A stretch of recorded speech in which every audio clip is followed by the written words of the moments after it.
Tax से जुड़ी हर उलझनों को दूर करने के लिए लेकर हम हाजिर हैं आपका पसंदीदा शो टैक्स गुरु, जहां हम नियमों के दायरे में रहकर टैक्स बचाने के बेहतरीन तरीके आपको बताते हैं। नमस्कार, मैं हूं लक्ष्मण राय और इस बार हमारे साथ हैं जानी मानी टैक्स एक्सपर्ट गौरी चड्ढा। गौरी, हमारा शो में आपका स्वागत है और गौरी के साथ कई सारी चीजें हम लोग डिस्कस करेंगे। सबसे पहले नजर डालते हैं कि आज के शो में क्या है खास। अगर आप ETF यानी एक्सचेंज ट्रेडेड फंड में करते हैं निवेश तो कितना लगेगा टैक्स? क्या NRI के लिए भारत में इनकम टैक्स रिटर्न फाइल करना है जरूरी? और साथ ही भी बताएंगे कि लीव एनकैशमेंट और TDS के पेच में फंसे सरकारी कर्मचारियों की उलझनें कैसे दूर करें।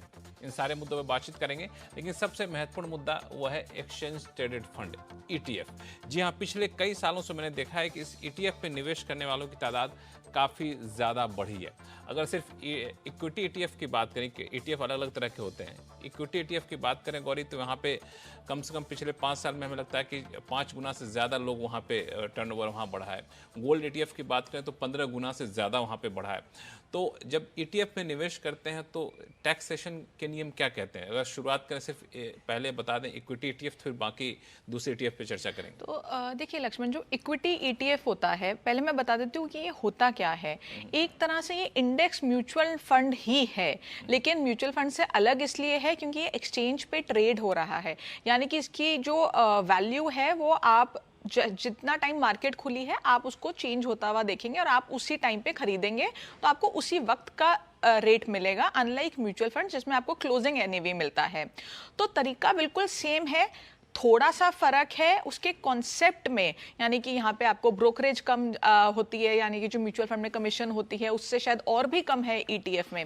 लेकिन टैक्सेशन आपकी, अगर इक्विटी ETF की हम बात करें, चाहे आप कोई भी इंडेक्स ले रहे हैं जिसमें जो कंपोनेंट है मेजर वो इक्विटी का है, तो उस केस में आपके दो चीज़ें हो सकती हैं, या तो शॉर्ट टर्म कैपिटल गेन या long term capital gain. Short term capital gain 1 साल से कम 15% पे आ जाएगा। लॉन्ग टर्म कैपिटल गेन 1 साल से ज़्यादा 1 लाख तक का प्रॉफिट आपका एग्जेम्प्ट है, बाकी आपका टैक्सेबल है। लेकिन लक्ष्मण, जैसे मैंने आजकल देखा है लोग ट्रेडिंग बहुत कर रहे हैं इक्विटी में, बिल्कुल ETF में ट्रेडिंग कर रहे हैं। यानी कि कोई इंडेक्स फंड खरीदते हैं, कोई ETF खरीदते हैं, उसको बेच देते हैं, फिर कोई और ETF खरीदते हैं, फिर उसको बेच देते हैं। बिल्कुल बिल्कुल वैसे ट्रेडिंग कर रहे हैं। लेकिन अगर आप ट्रेडिंग कर रहे हैं तो आपको पता होना चाहिए, अगर आपका वॉल्यूम ज्यादा है, यानी कि आप हर हफ्ते खरीद रहे हैं, बेच रहे हैं, और आपकी वॉल्यूम, आपका फ्रीक्वेंसी, ये सब बहुत ज्यादा है, तो हो सकता है आप बिजनेस इनकम की कैटेगरी में भी आ जाएं, जैसे इक्विटी में होता है। जैसे इक्विटी में होता है। लेकिन मैं ये इसलिए जिक्र कर रही हूँ क्योंकि आजकल मैंने बहुत लोग देखे हैं ETF में ट्रेडिंग कर रहे हैं, इन्वेस्टमेंट से ज्यादा ट्रेडिंग कर रहे हैं। तो फिर वहां पे वो टैक्सेशन को वही सारे नियम लागू होंगे? नहीं, फिर बदल जाएंगे। अगर आप नहीं, जो इक्विटी के ट्रेडिंग में जो बिजनेस पर्पज से लागू होता है वही लागू होंगे? बिल्कुल, अगर इक्विटी की ट्रेडिंग से कंपेयर करेंगे तो सेम होंगे। यानी कि आपको profit and loss account, balance sheet बनाना होगा और आपकी बिजनेस इनकम की तरह ये ट्रीट होगा। लेकिन ये आपको देखना है कि आपके लिए कैपिटल इन्वेस्टमेंट है, यानी कि आपके लिए long term short term capital gain है ये, या आपके लिए बिजनेस इनकम है। अगर आप रोज कुछ खरीद रहे हैं, कुछ बेच रहे हैं, या वीकली भी कर रहे हैं और अच्छा क्वांटिटी और फ्रीक्वेंसी है, तो उस केस में आपको मेरे हिसाब से उसको बिजनेस इनकम की तरह ट्रीट करना चाहिए। तो ये तो रही बात इक्विटी ETF की, लेकिन इक्विटी ETF के अलावा भी कई सारे ETF होते हैं, जैसे गोल्ड ETF बहुत ज्यादा प्रचलित है, तो वहां पे क्या नियम कहते हैं टैक्सेशन? देखिए, इक्विटी के अलावा बहुत सारे ETFs हैं। डेफिनेटली हमारे गोल्ड, सिल्वर, आपका डेट हैं ETFs, और आपके इंटरनेशनल भी बहुत सारे ETFs हैं जो यहाँ पे बहुत फेमस हैं। आजकल बहुत लोग इन्वेस्ट करना चाहते हैं उसमें, क्योंकि बाहर के देशों की मार्केट में भी काफ़ी लोग रुचि रखते हैं। तो उस केस में आपका ट्रीटमेंट मेजरली सेम है सबका। अब शॉर्ट टर्म कैपिटल गेन की तरह ही ट्रीट होता है, इसमें बाइफिकेशन खत्म हो चुकी है। लॉन्ग टर्म कैपिटल गेन्स कुछ नहीं है ही नहीं। अब आपका सारा का सारा जो प्रॉफिट है वो सारा आपका शॉर्ट टर्म कैपिटल गेन के उसमें आ जाएगा।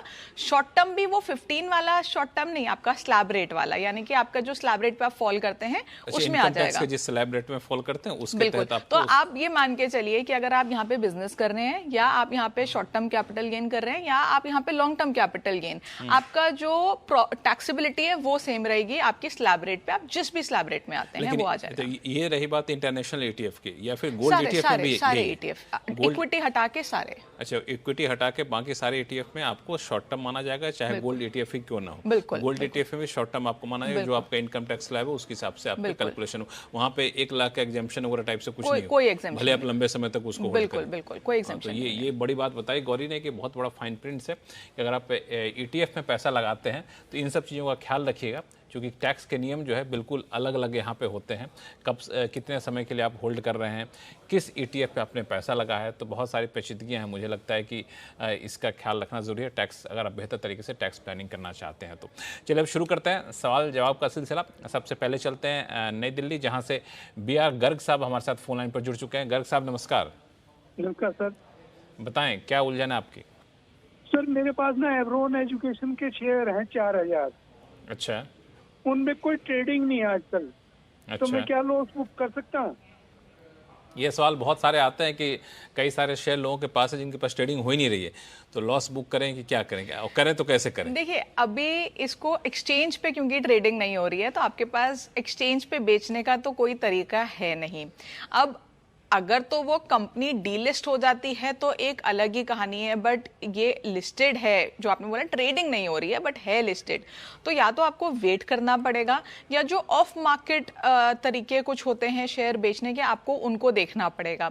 बट जब तक आप इस शेयर को बेचते नहीं हैं आप उसमें लॉस बुक नहीं कर सकते, और एक्सचेंज पे आप बेच नहीं पाएंगे क्योंकि यहाँ पे ट्रेडिंग अभी बंद हुई भी है। तो आपको देखना है, आपको क्या लगता है कि इस पे ट्रेडिंग कल को होगी या ये डीलिस्ट हो जाएगा। डीलिस्ट हो जाएगा तो अलग ही उसमें आपके लिए एक कंसर्न होगा। डीलिस्टिंग के भी तरीके होते हैं अलग अलग, उसमें आपका डिपेंड करेगा टैक्सेबिलिटी कैसे जाएगी। बट अगर आप इसको ऑफ मार्केट बेचने का कोई तरीका आपके पास है तो आप उसको वहां पे बेच दीजिए। तो इसमें जैसे कुछ तरीके, कई तरीके ऐसे भी आते हैं कि अपनी वाइफ को ट्रांसफर कर दिया शेयर, भले ही ट्रेडिंग नहीं हो रही हो। देखिए, अगर वाइफ को भी ट्रांसफर कर देते हैं उससे भी कोई बेनिफिट नहीं होगा, बिकॉज वाइफ भी नहीं बेच पाएंगी। दूसरी बात, जब वाइफ उस शेयर को करने का एक बेस तो मिल जाएगा। नहीं, आप जब वो वाइफ को ट्रांसफर करेंगे तब भी वो लॉस नहीं बुक कर सकते। अच्छा। जब वाइफ उस शेयर को बेचेंगी, जब ट्रेडिंग शुरू होगी, वो तो ये भी बेच सकते हैं, तब वाइफ जब बेचेंगी तो जो इन्होंने जिस रेट पे लिया था उस रेट और उस टाइम को कंसिडर किया जाएगा, यानी कि प्रीवियस ओनर जिसने एक्चुअल में। क्या सुझाव है? तो अभी मेरे ख्याल से आपके पास 2 तरीके हैं, या तो आपको वेट करनी होगी कि ट्रेडिंग रिज्यूम हो, और अगर नहीं तो ऑफ मार्केट उसको सेल करने का आपको देखना चाहिए तरीका। और अब चलते हैं हम लोग गाजियाबाद, जहां से आशुतोष कुमार जी हमारे साथ फोन लाइन पर जुड़ चुके हैं। आशुतोष जी नमस्कार, क्या सवाल आपके पास? नमस्कार। नमस्कार। मैंने अपना फर्स्ट फ्लोर का घर 60,000 रुपए महीने किराए पर फादर एंड सन को दिया हुआ है। उसकी अच्छा। जो लीज डीड है वो फादर और सन के नाम पर है, और दोनों 30-30 हजार रुपए मुझे किराया देते हैं। ठीक है। मेरे 2 सवाल हैं कि क्या सेक्शन 194(1) के तहत टीडीएस कटेगा? यदि कटेगा तो कितना और कब जमा करना होगा? दूसरा सवाल ये कि क्या मैं टीडीएस पूरा किराया लेके टीडीएस खुद जमा कर दूं? ये है जी। ठीक है। देखिए, जो आपने मेरे से सवाल पूछा, ये जिस सेक्शन पे है वो सेक्शन ये कहता है कि अगर कोई इंडिविजुअल कोई प्रॉपर्टी रेंट पे लेता है और उसका किराया महीने में 50,000 से ज़्यादा है तो उनको टीडीएस काटना है और उसको जमा भी कराना है।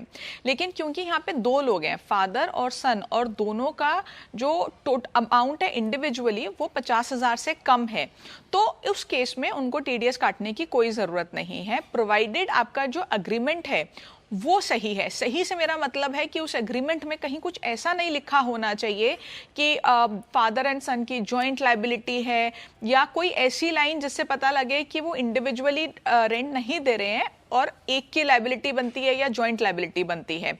अगर दोनों की बिल्कुल अलग अलग लायबिलिटी है, रेंट एग्रीमेंट उस हिसाब से बना है, तो उनको टीडीएस काटने की कोई भी ज़रूरत नहीं है। दूसरा सवाल, अगर आपको लगता है कि उनको टीडीएस काटने की जरूरत होती है क्योंकि एग्रीमेंट इस तरह से बना है या किसी भी और कारण की वजह से, तो आप हो सकता है उनसे पूरा अमाउंट ले लें और आप जमा करा दें, उसमें कोई दिक्कत नहीं है। प्रेफर यही कीजिएगा कि वो ही जमा कराएं। लेकिन जब आप रिटर्न को भरेंगे तो डिटेल्स तो ऐसी ही जाएंगी कि उन्होंने टीडीएस काटा है और आपके पैन के अगेंस्ट जमा कराया है, तो आप जो टेनेंट है उन्हीं को बोलें ये सब करने के लिए, तो मेरे हिसाब से आपके लिए बेटर रहेगा, क्योंकि यूजुअली ऐसा होता नहीं है कि लैंडलॉर्ड इसका जो कंप्लायंस है वो कर रहा है, तो उन्हीं को करने दीजिए अगर ज़रूरत है। आपके केस में मुझे लगता है 90% ज़रूरत पड़ेगी नहीं, अगर एग्रीमेंट आपका ठीक से बना हुआ है तो। आशुतोष जी संतुष्ट हैं जवाब से? हाँ जी बिल्कुल। चलिए, बहुत बहुत धन्यवाद। हमसे संपर्क करने के लिए आगे भी कोई कंफ्यूजन हो तो tax@moneycontrol.com पर लिखिएगा। और फिलहाल वक्त है छोटे से ब्रेक का। ब्रेक के बाद बताएंगे कि एनआरआई के लिए भारत में इनकम टैक्स रिटर्न फाइल करना कितना है जरूरी, बताएंगे छोटे से ब्रेक के बाद। ब्रेक के बाद एक बार फिर से आपका स्वागत है। आप देख रहे हैं टैक्स गुरु और हमारे साथ हैं जाने माने टैक्स एक्सपर्ट गौरी चड्ढा। गौरी, लोगों के सवाल कई सारे हैं, लेकिन एक मुद्दा जो हर बार हमारे शो में आता है एनआरआई जुड़ा हुआ, लेकिन एनआरआई जुड़ा हुआ तो एक सवाल ये उठता है, चूंकि अब इनकम टैक्स रिटर्न फाइल करने का समय आ गया है, कई लोगों ने फाइल करना शुरू भी किया है, तो क्या एनआरआई के लिए इनकम टैक्स रिटर्न फाइल करना भारत में ज़रूरी होता है? क्या ज़रूरी होता तो किन किन हालात में? देखिए, जो इंडिया में नॉन रेजिडेंट है, जब आप एक्ट को पढ़ेंगे तो उसमें एक कैलकुलेशन दी गई है, उससे आपको देखना है कि आपका रेजिडेंशियल स्टेटस इंडिया में क्या है। अगर आप नॉन रेजिडेंट हैं तो आपको रिटर्न भरने की कोई ज़रूरत नहीं है जब तक आपकी इनकम इंडिया में या तो अक्रू, अराइज या रिसीव नहीं हो रही, और वो भी 2.5 लाख से ज़्यादा। अगर 2.5 लाख से कम का ये अमाउंट है तो आपको रिटर्न भरने की ज़रूरत नहीं है। लेकिन अगर ये इनकम 2.5 लाख से ज़्यादा है, जैसे आप देखते हैं बहुत सारे एनआरआईज हैं जिनकी यहाँ पे कोई हाउस प्रॉपर्टी है जिससे रेंट आता है, या कोई इन्वेस्टमेंट ऐसी है जिससे कोई इंटरेस्ट आता है, या किसी भी तरह की इनकम, कोई छोटा कोई बिजनेस किया है, या किसी भी ऐसी तरह की इनकम यहाँ पे इंडिया में है, तो और वो 2.5 लाख से ज़्यादा है, तो उस केस में जो नॉन रेजिडेंट है उनको रिटर्न भरनी है। तो आपको पोर्टल पे जाके पहले तो अपना जो रेजिडेंशियल स्टेटस है, जब भी आप चेक नहीं, आपको अपडेट करना होगा। आपको सरकार को बताना होगा कि आप यहाँ पे इस साल में इंडिया में रेजिडेंट थे कि नॉन रेजिडेंट थे, कि resident but not ordinarily resident थे, तो वो स्टेटस आपको अपडेट करना ज़रूरी है और उसके बाद ही रिटर्न भरें। अगर आप यहाँ पे रेजिडेंट दिखा रहे हैं और आप नॉन रेजिडेंट की तरह रिटर्न भर रहे हैं तो नोटिस आ सकता है। तो स्टेटस को चेंज करें और उसके बाद अगर आपको लगता है कि आप उस ज़रूरत है आपको रिटर्न भरने की, तब आप रिटर्न भरें। चलिए वापस से शुरू करते हैं सवाल जवाब का सिलसिला। अब चलते हैं जोधपुर, जहां से नितिन कुलकर्णी जी हमारे साथ फोन लाइन पर जुड़ चुके हैं। नितिन जी नमस्कार। नमस्कार सर जी, बताएं क्या सवाल है आपके पास? मैं एनपीएस का मेंबर हूं और एनपीएस नेशनल पेंशन सिस्टम में टायर 1 और टायर 2 दोनों में ही निवेश करता आया हूं। टायर 1 तो जब रिजाइन करता है इंसान तब जाके सभी चीजें होती हैं, लेकिन टायर 2 जो है वो हमें बताया गया था कि एक तरह से बैंक की तरह ऑपरेट करता है कि आप जब चाहें उसमें निवेश कर सकते हैं, जब चाहें उसमें से पैसा निकाल सकते हैं। ठीक है। और उसमें कोई टैक्स एग्जम्पशन नहीं है। ठीक है। लेकिन अभी तक क्या हुआ कि सिर्फ निवेश ही हो रहा था। पिछले साल मैंने कुछ पैसे उसमें से निकाले हैं। अब मेरे सामने समस्या ये पैदा हुई कि ये जो पैसे निकाले हैं इसमें टैक्सेबल पोर्शन कितना होगा या इस पे कितना मुझे टैक्स देना पड़ेगा। तो मैंने उसके लिए एनपीएस से जब पूछा तो उन्होंने कहा कि हमने पीएफआरडीए को आपका केस रेफर किया है, उनसे एडवाइस मिलने पर हम आपको बता पाएंगे। जब मैंने पीएफआरडीए से पूछा तो उन्होंने कहा कि ये टैक्सेबल होगा और आप टैक्स एक्सपर्ट की राय ले सकते हैं। ठीक है। इस बारे में एक्सपर्ट बैठे हुए हैं, आप बताइए राय क्या लेना चाहते हैं कि टैक्सेबल होगा कि नहीं होगा? जी टैक्सेबल होगा ये तो बात सही है, लेकिन कितना प्रिंसिपल गिना जाएगा, कितना गेन गिना जाएगा, अच्छा। इसके बारे में कहीं पे भी कोई क्लैरिटी नहीं है, क्योंकि पैसा जो प्रिंसिपल मैंने जमा करवाया है उस पर तो दोबारा टैक्स नहीं देंगे, लेकिन जो गेन होगा एनपीएस टायर 2 में उसके विड्रॉल पे जरूर टैक्स देना चाहूंगा। लेकिन उस गेन को कैसे कैलकुलेट किया जाए इस बात की क्लैरिटी ना एनपीएस के पास है ना पीएफआरडीए के पास है। तो मैं थोड़ा सा दुविधा में हूँ कि इसको मैं कहाँ से पता करूँ, इसलिए मैंने आपके बिल्कुल इस दुविधा को दूर करेंगे। हमारे टैक्स एक्सपर्ट हैं गौरी चड्ढा। गौरी, देखिए, जो बिल्कुल उनको मेरे ख्याल से काफ़ी हद तक तो वैसे ही क्लैरिटी है कि आपको जो आप विड्रॉल कर रहे हैं वो आपका टैक्सेबल होगा, और आपने जो प्रिंसिपल उस पर जमा किया था उस पर टैक्स आपको देने की कोई ज़रूरत नहीं है। बिल्कुल आपने सही समझा उस चीज़ को।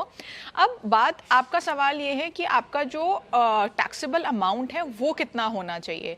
तो देखिए उसमें 2 तरीके हैं। एक तो ये है कि आप अगर आपके पास कोई स्टेटमेंट है जिस पे ये लिखा है कि इतना प्रॉफिट है, तो आप उसको कंसिडर कर सकते हैं, जो मेरे को समझ आ रहा है कि आपके पास नहीं है, तभी आपने इतना एफर्ट किया ये अमाउंट जानने के लिए। अगर नहीं है तो आप ऐसा कर सकते हैं कि आप खुद से कैलकुलेट कर सकते हैं, क्योंकि देखिए आपको ये पता है कि आपको कितना % पे आपको प्रॉफिट हो रहा है। तो आप जब उसकी कैलकुलेशन थोड़ी टफ होती है, लेकिन यूजुअली जो लोग हैं या तो वो खुद करते हैं या किसी प्रोफेशनल की मदद से करते हैं। इसका एक पूरा सॉफ्टवेयर में कहें या इनकम टैक्स रिटर्न में एक पूरा कॉलम होता है जिसमें आप इसमें डाल सकते हैं। ईयर ऑन ईयर बेसिस पे आप इसका इंटरेस्ट कैलकुलेट कर सकते हैं और आपको खुद ही पता लग जाएगा कि आपने सपोज करिए कि आपने 1000 रुपये डाले थे, तो वो 1000 रुपये पहले साल में उन्होंने कितना इंटरेस्ट दिया, दूसरे साल में कितना दिया, और वो कंपाउंड करके। तो इसमें आप किसी चीज कैलकुलेटर की मदद ले सकते हैं। मुझे लगता है आप गूगल पे भी अगर देखेंगे तो आपको शायद कोई कैलकुलेटर मिल जाएगा जिसमें आप अमाउंट डालेंगे, वो अपने आप कैलकुलेट कर देगा। आप उससे कैलकुलेट करके अपना जो इंटरेस्ट है वो इनकम टैक्स रिटर्न में दिखा सकते हैं। और दूसरी बात यह है कि अगर आपके पास कोई स्टेटमेंट है कि आपने इतना डाला था, इतना निकाला, तो उसको यूज़ कीजिएगा। नहीं है तो ये आप कैलकुलेटर या एक्सेल पे खुद से करने की कोशिश कर सकते हैं या किसी प्रोफेशनल की मदद से कर सकते हैं। नितिन जी कुछ कहना चाहेंगे? हाँ, मैं गौरी जी ये कहना चाह रहा था कि एक समस्या इसमें ये है कि क्योंकि टायर 2 के अंदर आप कभी भी निवेश कर सकते हैं, कभी भी निकाल सकते हैं, तो उन्होंने जो नेट लॉस गेन पोजीशन जो है उसके बारे में एक लाइन लिखी है कि ये फीफो के आधार पे कैलकुलेट किया जाएगा। लेकिन प्रॉब्लम ये होती है कि ये मैं तो अभी इतनी सारी चीजें मैं देख पाता हूँ, सब कुछ कर पाता हूँ, अगर इस इंस्ट्रूमेंट को लोगों द्वारा इफेक्टिवली यूज करना सरकार का अगर उद्देश्य है, तो उसके अंदर कहीं एक स्टेटमेंट ये निकल के आना चाहिए। जैसे ही आपने विड्रॉल किया तो एनपीएस अथॉरिटीज को ही एक कैलकुलेट करके आपको बता देना चाहिए कि आपने जो 1 लाख रुपया विड्रॉ किया है, इसके अंदर आपका 80,000 जो है वो प्रिंसिपल है और 20,000 आपका ब्याज है, तो आपको 20,000 रुपए टैक्स देना है। देखिए बिल्कुल आपने जो बोला वो बिल्कुल ठीक बात है। ऐसे म्यूचुअल फंड्स में भी हम फीफो मेथड ही अप्लाई करते हैं। लॉजिकली हर चीज में ज्यादातर फीफो मेथड अप्लाई होता है और म्यूचुअल फंड्स में आपको बहुत इजीली ये स्टेटमेंट मिल जाती है। मैं अग्री करती हूँ आपसे कि जो एनपीएस की कैलकुलेशन, निवेश करना, निकालना, ये सब थोड़ा सा कॉम्प्लिकेटेड है, लेकिन सरकारी स्कीम है तो हाँ जी, अच्छा सुझाव दिया आपने। और कई बार टैक्स गुरु में आए सुझावों पर सरकार अमल भी करती है और आपके सुझाव को हम लोग कंसर्न अथॉरिटी तक पहुंचाएंगे भी और बाकी निवेशकों को भी इससे फ़ायदा हो। लेकिन फिलहाल जो गौरी ने बताया उस हिसाब से चलेंगे तो शायद आपकी उलझनें दूर हो जाएंगी। आगे भी कोई दिक्कत हो तो टैक्स गुरु को लिखिएगा, आपकी समस्या का हर संभव हम लोग समाधान करने की कोशिश करेंगे। एक सवाल एक्स पर भेजा है सचिन जी ने। ये दरअसल इनका सवाल ये है कि ये इनका एम्प्लॉयर अगस्त 2023 से पूरी सैलरी नहीं दे रहा है और टीडीएस भी नहीं भर रहा है। अब ये जानना ही चाहते हैं क्या कर्मचारियों को खुद से टीडीएस पेमेंट करना होगा क्या ऐसे केस में? नहीं, देखिए अगर एम्प्लॉयर ने टीडीएस काटा है तो एम्प्लॉयर ही जमा कराएगा, आपकी कोई लायबिलिटी नहीं है। और अगर आप एक बार अपना सैलरी स्लिप देखिए कि वो टीडीएस ही काट रहे हैं, अगर टीडीएस काट रहे हैं आप अपने एम्प्लॉयर को हक से बोल सकते हैं कि वो आपका पैसा है, आपके पैन के अगेंस्ट उसको जमा कराए। अगर वो नहीं कराता तो आपको आपके पास ऑप्शन है कि आप असेसिंग ऑफिसर के पास एक रिटन कंप्लेन फाइल कर सकते हैं कि आपका ये टीडीएस कटा है और जमा नहीं हुआ। लेकिन इससे आपका डेफिनेटली एम्प्लॉयर के साथ एक रिलेशन जो है वो खराब होगा। तो पहली कोशिश यही होनी चाहिए कि आप एम्प्लॉयर से बात करके उनको बोलें कि टीडीएस जमा कराएं। फुल लायबिलिटी उन्हीं की है, आपका पैसा वो जो टीडीएस के तौर पे काटा है अपने पास बिल्कुल भी नहीं रख सकते। चलिए तो इसका ख्याल रखिएगा सचिन जी। और फिलहाल वक्त है छोटे से ब्रेक का।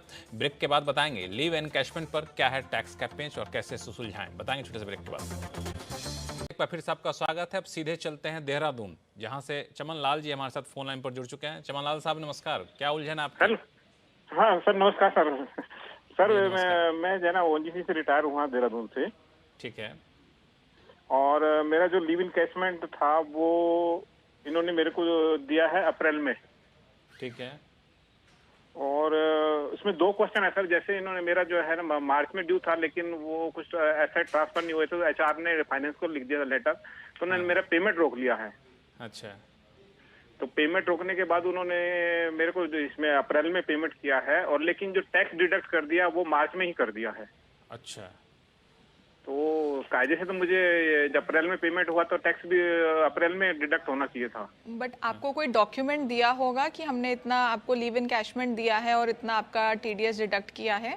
जैसे हाँ सर, वो पे स्लिप में है, वो मार्च में ही उन्होंने डिडक्ट कर दिया, पर वो पेमेंट मेरे को जो किया है वो मैंने उसमें मेल में अटैच किया हुआ है, जो टैक्स भी डिडक्ट हुआ है उसके ऊपर। और इसमें दो क्वेश्चन है मैडम मेरा। एक तो ये है कि उन्होंने जो मेरे को लिव इन कैशमेंट दिया है, जैसे HPL देते हैं गुड हेल्थ वाला, वो तो उन्होंने बेसिक प्लस DA पे लास्ट ड्रॉन पे दिया है। पहली तो ये, जैसे मैंने इनसे पूछा कि आपका जो पे स्लिप है जिसे उन्होंने बताया वो मार्च की ही है, बेसिकली उन्होंने मार्च में ही दिखा दिया अपनी बुक्स में कि उन्होंने आपको पेमेंट कर दी है, जबकि आपको पेमेंट अप्रैल में करी है वो एक अलग बात है, लेकिन उन्होंने अपनी बुक्स में मार्च दिखा दिया। तो आपके पास जो भी डॉक्यूमेंट आएगा और यहाँ तक कि जो रिपोर्टिंग होगी इनकम टैक्स डिपार्टमेंट को एम्प्लॉयर के एंड से, वो आपके लास्ट फाइनेंशियल ईयर में होगी। तो कायदे से आपको ये जो लीव एनकैशमेंट है ये लास्ट फाइनेंशियल ईयर में ही आपको रिटर्न में दिखानी होगी। लेकिन कई बार ऐसा होता है कि कोई इनकम ऐसी होती है जो अगले साल की है जिसका TDS पहले कट गया, तो उस केस में हम कैरी फॉरवर्ड कर सकते हैं TDS। जब आप रिटर्न भरते हैं उसमें एक जो TDS एडजस्टमेंट का एक कॉलम होता है उसमें कैरी फॉरवर्ड ऑफ TDS का ऑप्शन होता है। लेकिन मुझे आपकी बात सुन के ये लग नहीं रहा कि आपको वो कैरी फॉरवर्ड का ऑप्शन यूज करके TDS को अगले साल लेके जाना होगा, क्योंकि आपके पे स्लिप और आपके सारे डॉक्यूमेंट्स पिछले साल के ही हैं और वो ड्यू भी हो चुकी थी, आपका उन्होंने TDS भी काट लिया है, पे स्लिप भी पिछले साल की दी है। तो बेटर तरीका ये है कि आप इसको लास्ट ईयर में ही दिखा के उसके ऊपर अब जब आप रिटर्न भरेंगे तो उस पर टैक्स दे दीजिए। चलिए, तो इस हिसाब से अपना टैक्स के उलझन को आप दूर कर सकते हैं, इसमें कोई बहुत टेंशन की बात चमनलाल जी नहीं है। बाकी जो आपने लिव एनकैशमेंट की बात की वो अलग एक सेगमेंट है जिसमें आप किसी सैलरी एक्सपर्ट या फिर आपने किसी कलीग से इस पर चर्चा कर सकते हैं या फिर HR से इस पर डिस्कस कर सकते हैं। गौरी, आपको बहुत बहुत धन्यवाद सभी सवालों का जवाब देने के लिए। टैक्स गुरु में फिलहाल इतना ही। आपके पास कोई भी सवाल हो, चाहे टैक्स गुरु से इनकम टैक्स से जुड़ा हुआ हो या फिर GST से, आप हमें लिख भेजिए tax@moneycontrol.com पर। और tax@moneycontrol.com पर लिखने के साथ साथ अपना नाम और मोबाइल नंबर लिखना ना भूलें। नमस्कार, देखते रहिए CNBC आवाज़।